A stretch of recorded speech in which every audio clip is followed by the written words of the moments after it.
자, 오늘 두 번째 사건 체크포인트 짚어보죠. 황영웅 본색입니다. 저희 뭐 영화 제목처럼 또 이렇게 한번 구성을 해봤는데요. 자, 일단 뭐 지금 난립니다. 일단 연예계에선. 네, 그 가수 황영웅 씨 한 오디션 프로그램에서 강력한 우승 후보로 꼽히고 있었는데요. 제2의 임영웅이라고까지 불렸습니다. 그런데 폭행 상해 사건의 가해자로 지목이 되면서 이 프로그램이 그야말로 사면 초가에 놓인 상황입니다. 지난 22일에 한 유튜버가요, 이 황영웅 씨에게 폭행 피해를 당했다고 주장하는 피해자와의 인터뷰를 공개했습니다. 이 피해자에 따르면 친구 10명이 모인 자신의 생일 파티에서 실랑이가 있었는데 그 당시에 황영웅 씨가 갑자기 주먹으로 때리고 쓰러진 자신의 얼굴을 발로 찼다 이렇게 주장을 합니다. 이 피해자는 자신이 일방적으로 폭행당했지만 이 황영웅 씨는 쌍방폭행 혐의로 맞고소를 했고 이에 이 황영웅 씨의 고소권은 송치되지 않았다 이렇게 주장을 했습니다. 자, 그러면 말이죠. 이게 참 이 폭행은 피해자의 생일에 이루어졌고 말싸움을 하다가 뭐 폭행이 시작됐다. 그리고 뭐 피해자가 신고를 하니까 붕대를 차고 와서 진단서도 끊어왔다. 아니 그러니까 뭐 너무 좀 많더라고요, 이게. 사실 지금은 각자가 각자 주장을 지금 하고 있는 부분이고 저희 입장에서는 피해자의 이야기도 충분히 이야기를 했지만 가해자의 입장도 이야기를 해야 되는 부분이 있는데 사실 지금 이거는 그 피해자의 생일을 축하하는 장소에 갔다가 무슨 일인지 몰라도 서로 간에 싸웠다는 거죠. 싸우고 난 다음에 이 피해자가 고소하려고 하니까 쌍방 고소를 해야 되는 거잖아요. 그러니까 황영웅 씨도 같이 이렇게 붕대를 감고 왔다라고 하는 건데 사실 이 부분에 대해서는 저희들이 조금 더 들여다봐야 되는 부분은 분명히 있다는 말씀 드리겠습니다. 자, 일단 이 황영웅 씨 본인은 뭐랄까? 지금 저 사건이 그러면 어떻게 됐어요, 승 의원님? 예, 지금 저 사건이 어떻게 됐는가 하면 검찰이 합의를 권유해가지고 피해자 치료비를 포함해서 300만 원을 받고 합의가 되었다라는 이야기가 나오고 있습니다. 피해자는 이렇게 치열이 좀 틀어져 있는 상황이었고 아직까지 스트레스를 받고 있다 이렇게 이야기가 나오는데요. 이 상해 혐의에 대해서 이제 검찰에서는 약식 기소를 했고 이 기록을 이제 한 유튜브에서 공개하기도 했는데 피해자 측은 이런 이야기를 합니다.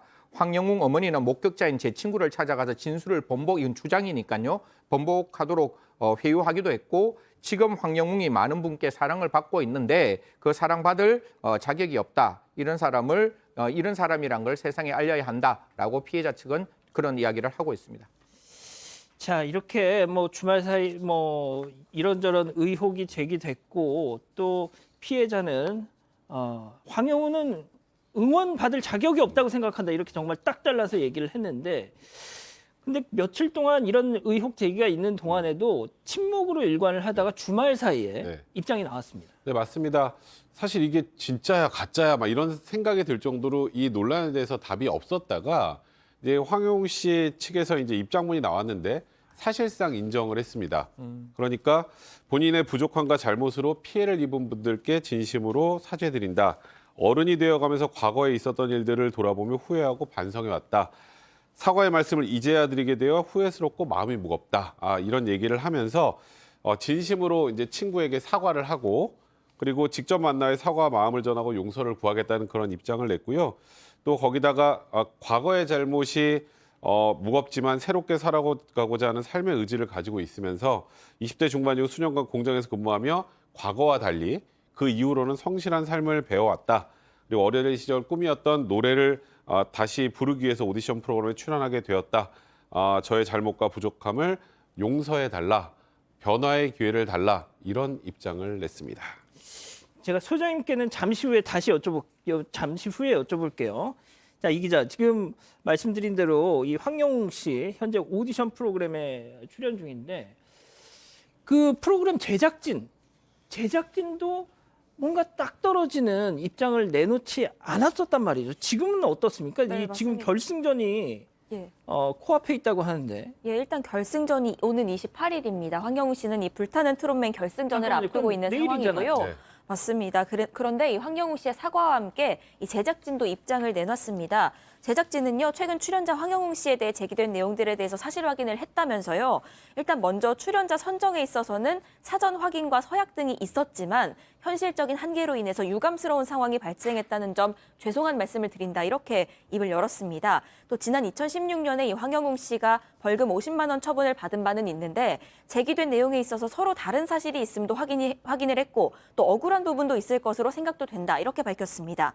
그러면서 그러나 황영웅 씨는 모든 잘못과 부족함에 대해서 전적으로 사과하고 있고 자신의 과거 잘못을 먼저 고백하지 못했던 것에 대해서는 죄송하다는 말씀을 드리고 있다 이렇게 밝혔습니다. 아, 글쎄요. 이게 지금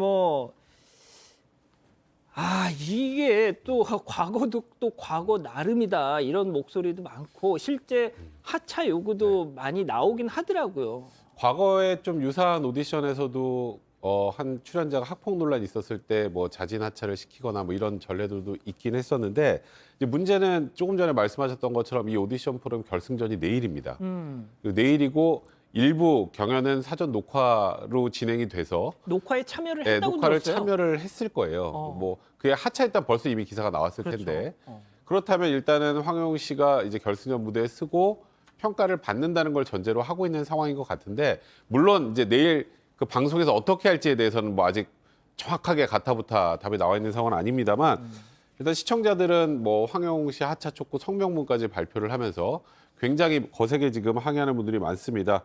일단 오디션 프로그램이라는 것 자체가 이 황영웅 씨 개인의 프로그램이 아니고 그 안에 수많은 참가자들이 있지 않습니까? 예. 다른 참가들에게도 이제 오히려 이거 해를 끼치는 것 아니냐 이런 주장도 있고 그리고 후원사들도 지금 그 오디션 프로그램에 후원하는 후원사들의 이미지도 생각해야 되는 것 아니냐 그리고 오히려 제작진들이 피해자에게 이체 가해를 지금 하고 있는 것 아니냐 이런 여러 목소리들도 나오고 있는 상황입니다.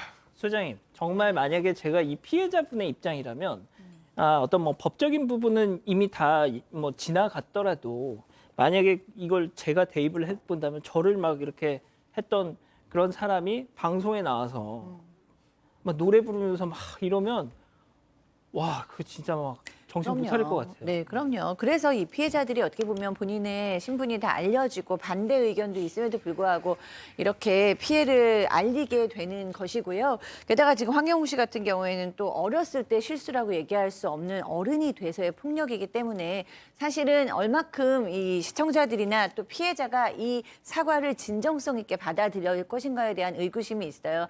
그리고 또 본인이 이렇게까지 내가 정말 어렸을 때 모르고 한 잘못이다, 미안하다, 사과하겠다라고 얘기를 이제 물론 하는데 이 중요한 거는 피해자가 이 사과를 받아들여 줄 때 사실은 시청자들도 그래 그 그렇죠.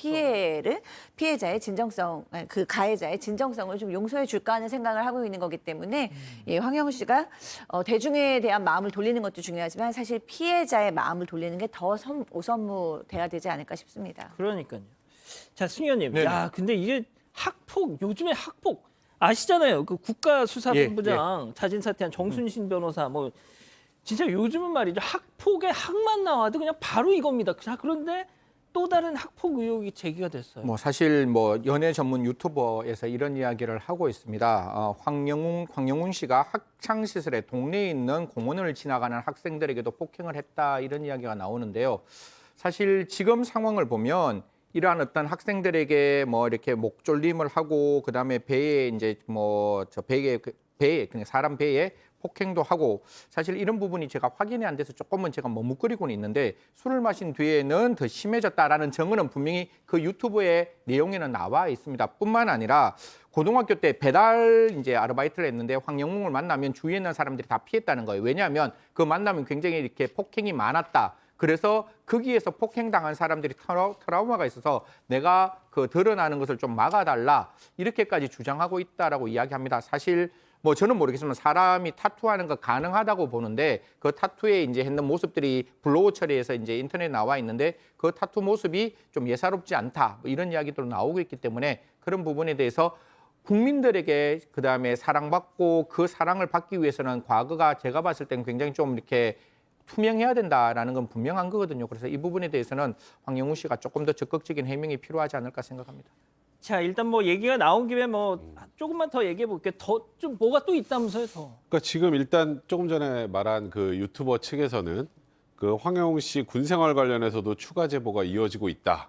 또 공개 여부를 검토하고 있다 이런 얘기가 나오고 더 나아가서 황영웅의 전 여자친구라고 주장하는 여성이 이 그 오디션 프로그램 게시판에 음. 황영욱에게 데이트 폭력을 당했다. 이건 이제 사실 여부는 아직 확인된 건 아닙니다만 예. 이런 주장들이 계속 나오고 있어서 물론 아까 말씀하셨던 것처럼 이제 상해 관련해서 합의도 하고 또 지금 과거 기타 지금 학폭 논란이 나오는 게 이제 뭐 추가로 형사처벌을 받거나 할 수 있는 그런 상황은 아니지만 이제 어떤 기사에 이렇게 나와 있더라고요. 이제 국민정서법으로 넘어갔다. 아, 알겠습니다. 예, 두 번째 사건 일단 이 정도로 정리하고요.